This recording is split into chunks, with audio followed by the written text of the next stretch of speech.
नमस्कार, जय माता दी। मन्नू ज़िंदगी यूट्यूब चैनल में आप सभी का स्वागत है। फ्रेंड्स, हम जानेंगे कि भगवान राम के संबंध में 12 रोचक तथ्य। जानिए इनका क्या है रहस्य। तो श्री रामचंद्र भगवान के बारे में।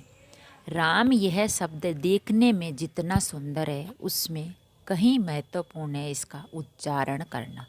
राम कहने मात्र से शरीर में और मन में अलग ही तरह की प्रतिक्रिया होती है जो हमें आत्म शांति देती है, आत्मिक शांति देती है।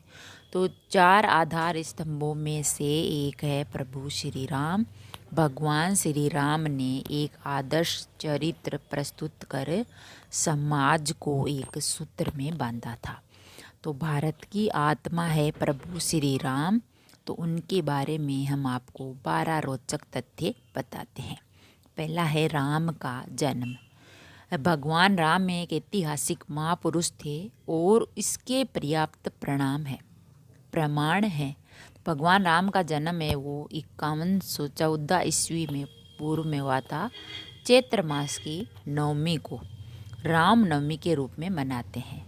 तो जन्म का समय राम की वंश परंपरा और उनकी पीढ़ियों से भी सिद्ध होता है। तो अयोध्या के इतिहास और अयोध्या की वंशावली से भी यह सिद्ध होता है। दूसरा है राम पर लिखे गए ग्रंथ। श्री प्रभु राम पर वैसे तो कई ग्रंथ हैं, लेकिन वाल्मीकि जी ने लिखी थी रामायण, वो उनका बहुत ही महत्वपूर्ण ग्रंथ है।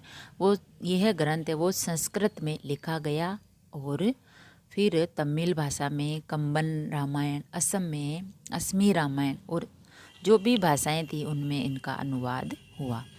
तो और रामायण जो लिखी थी वाल्मीकि जी ने, तो उसका सुंदर अति वर्णन किया था राम जी का। तीसरा है गौतम बुद्ध के पूर्वज थे राम। मनु के 10 पुत्र थे, उनमें से एक है इक्ष्वाकु के कुल में रघु हुए। रघु के काल में राम हुए। राम के पुत्र कुश और कुश की 50वीं पीढ़ी में शल्य हुए, जो महाभारत के काल में कौरवों की ओर से लड़े थे। शल्य की 25वीं पीढ़ी के में सिद्धार्थ हुए, जो शाक्य पुत्र शुद्धोधन के बेटे थे। इन्हीं का नाम आगे चलकर गौतम बुद्ध हुआ। ये नेपाल के लुम्बिनी में रहते थे। सिद्धार्थ के बाद राहुल, प्रसेनजित, शूद्रक, कुल्लक, सूरत, सुमित्र आदि। और जयपुर की महारानी पद्मिनी और उनके परिवार के लोग राम के पुत्र कुश के वंशज हैं।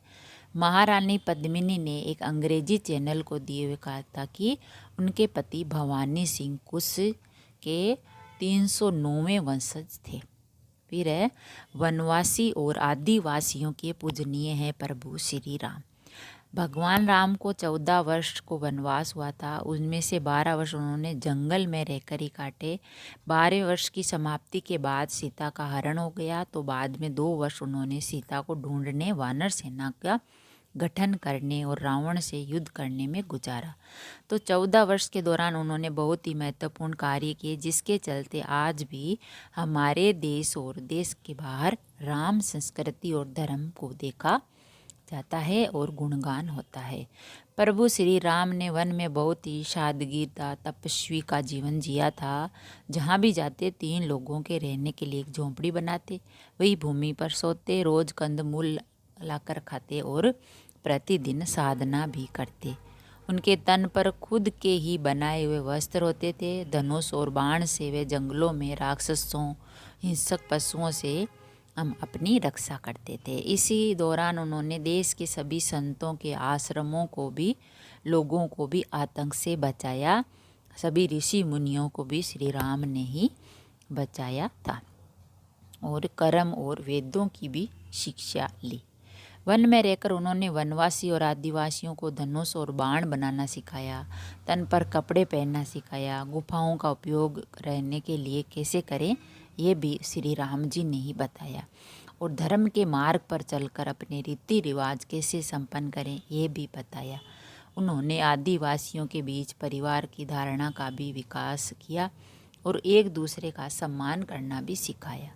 उन्हीं के कारण हमारे देश में आदिवासियों के कबीले नहीं समुदाय होते हैं। उन्हीं के कारण ये देश भर के आदिवासी रीति रिवाज से समानता पाई जाती है। भगवान श्री राम ने ही सर्वप्रथम भारत की सभी जातियों और संप्रदायों को एक सूत्र में बांधने का काम किया। 14 वर्ष के वनवास के बाद एक भारत का निर्माण कर उन्होंने सभी भारतीयों के साथ मिलकर अखंड भारत की स्थापना की और भारत में राम नाम की जय जयकार हुई। शिवलिंग और सेतु बनवाया। 14 वर्ष के वनवास में से अंतिम 2 वर्ष प्रभु श्री राम दंडकारण्य के वन से निकलकर सीता माता की खोज से देश के अन्य जंगलों में भी भ्रमण करने लगे और वहाँ उनका सामना देश की अन्य कई जातियों वनवासियों से हुआ। उन्होंने कई जातियों को इकट्ठा करके एक सेना का गठन किया और वे लंका की ओर चल पड़े। श्री राम की सेना ने रामेश्वरम की ओर चलना शुरू किया। महाकाव्य रामायण के अनुसार भगवान श्री राम ने लंका पर चढ़ाई करने से पहले यहाँ भगवान शिव की पूजा की थी और रामेश्वरम का शिवलिंग श्री राम द्वारा स्थापित शिवलिंग है। वहाँ पर बहुत ही लोग जाते हैं। वहाँ मंदिर बना हुआ है, एक तीर्थ स्थल बन गया। तो इसके बाद प्रभु श्री राम ने नल और नील के माध्यम से विश्व का पहला सेतु बनाया और वह भी समुद्र के ऊपर। आज उसे राम सेतु के नाम से भी जाना जाता है। राम ने सेतु का नाम नल सेतु रखा था। रामायण के सबूत। रामायण में भगवान श्री राम ने सरयू और तमसा नदी के पास जो है वहाँ पर रुके थे। वहाँ पर वो उनका ही गांव था और वहाँ पर अधिक अलग अलग चीज़ें भी बनवाई, जैसे पंचवटी नासिका है, पर्णशाला है, तुंगभद्रा सबरी का आश्रम है और रामेश्वर में धनुष कोडी है। उनका भी रामायण के ये सबूत हैं। तो रामायण के प्रमाण।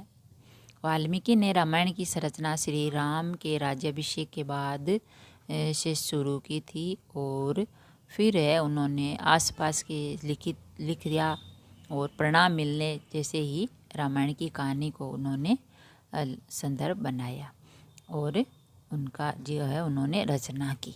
ऐसा था राम का काल। राम के काल में नदी में नाव और पोत चलते थे। इसी काल में कुछ लोगों के पास विमान भी होते थे जिसमें 4 से 6 लोग बैठकर यात्रा कर सकते थे और रावण के पास वायुयानों के साथ कई समुद्र जल तोपती थे। रामायण काल में शतरंज खेला जाता था। इस खेल का आविष्कार लंका के राजा रावण की रानी मंदोदरी ने किया था। तब इसे चतुरंग कहा जाता था। ये भी कहा जाता है कि राम के काल में पतंग की उड़ाई जाती थी। राम और रावण युद्ध केवल धनुष बाण और गदा भाला जैसे अस्त्रों तक सीमित नहीं था। इस युद्ध में राम सेना पर सदाशुर ने ऐसा विकट अस्त्र छोड़ा जिससे सुवेल पर्वत की चोटी को सागर में गिराते हुए सीधे दक्षिण भारत में समुद्र में गिरा दिया। शुद्धासुर का अंत करने के लिए बिजली के आविष्कारक मुनि अगस्त्य के सदासुर के ऊपर ब्रह्मास्त्र छुड़ाया जिससे शुद्धासुर और अनेक सैनिक तो मारे ही गए, लेकिन लंका के शिव मंदिर भी विस्फोट के साथ ढहकर समुद्र में गिर गया। इसी तरह उस काल में दूरबीन भी होता था और रामायण काल के ये लोग आज भी जिंदा हैं। आपको जानकर हैरानी होगी कि आश्चर्य होगा कि रामायण काल के 3 लोग आज भी जिंदा हैं। इनका नाम है हनुमान जी, जामवंत और विभीषण। इस काल के पूर्व के 2 लोग भी आज जिंदा हैं जिनके नाम है विरोचन पुत्र महाबली और जमदग्नि के पुत्र परशुराम। श्री राम की 2 बहनें थी, एक शांता और दूसरी कुकजबी। और हम यहाँ शांता के बारे में बताएंगे, लेकिन रामायण के अनुसार श्री राम की बहन का नाम शांता था जो 4 भाइयों में बड़ी थी। शांता राजा दशरथ और कौशल्या की पुत्री थी, लेकिन पैदा होने के कुछ वर्षों बाद कुछ कारणों से राजा दशरथ ने शांता को अंग देश के राजा रोमपद को दे दिया। भगवान श्री राम की बड़ी बहन का पालन पोषण राजा रोमपद और उनकी पत्नी वर्षिणी ने किया जो महारानी कौशल्या की बहन अर्थात श्री राम की मौसी थी। तो उन्होंने उस मौसी को अपनी बेटी जो कौशल्या ने दे दी, अपनी बहन को। नहीं किया था राम ने सीता का परित्याग। पहले रामायण 6 कांडों की होती थी, उसमें उत्तरकांड नहीं होता था। फिर बौद्ध काल में उसमें राम और सीता के बारे में सच झूठ लिखकर उत्तरकांड जोड़ दिया। उस काल से ही इस कांड को विद्वानों ने घोर विरोध जताया, लेकिन इस उत्तरकांड के चलते ही साहित्यकारों, कवियों और उपन्यासकारों को लिखने के लिए एक नया मसाला मिल गया। इस तरह राम धीरे धीरे बदनाम होते गए और पुस्तिका भी लिखी जिसका नाम था राम ने सीता परित्याग कभी किया ही नहीं। ये किताब संस्कृति शोध और प्रकाशन वाराणसी ने प्रकाशित की थी। इस किताब में वे सारे तथ्य मौजूद है जो ये बताते हैं कि राम ने कभी सीता का परित्याग नहीं किया था। तो राम कथा पर सबसे प्रामाणिक शोध करने वाले जो है फादर कामिल बुल्के का स्पष्ट मत है कि वाल्मीकि रामायण का उत्तरकांड मूल रामायण के बहुत बाद ही पूर्णतः परिक्षिपित रचना है। राम की जल समाधि। श्री राम द्वारा जल समाधि लेने की घटना को हिंदू दलितों को का धर्मांतरण करने वाले आलोचकों ने आत्महत्या करना बताया है और बहुत से साधु हैं जिन्होंने जिंदा रहते हुए सभी के सामने धीरे धीरे देह छोड़ी थी, फिर उनकी समाधि बनाई गई थी।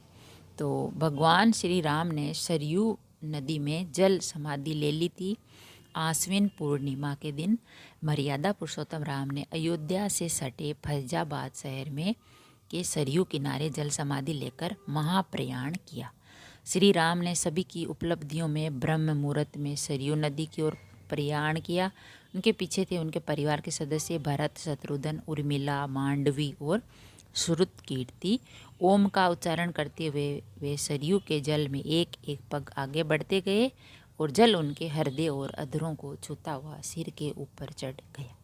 तो फ्रेंड्स, हमने जाने श्री राम के बारे में संबंध में 12 रोचक तथ्य और श्री राम जी का जो जीवन था किस प्रकार का था, उन्होंने क्या क्या किया इसके बारे में, और वे किसके वंशज थे। तो श्री राम के बारे में हमने जाने। ये 12 प्रमाण, अद्भुत प्रमाण है ये। अगर वीडियो अच्छा लगा तो लाइक और शेयर ज़रूर करें। ऐसे ही और वीडियो देखने के लिए, जानने के लिए, सुनने के लिए चैनल को सब्सक्राइब करें। थैंक यू, धन्यवाद।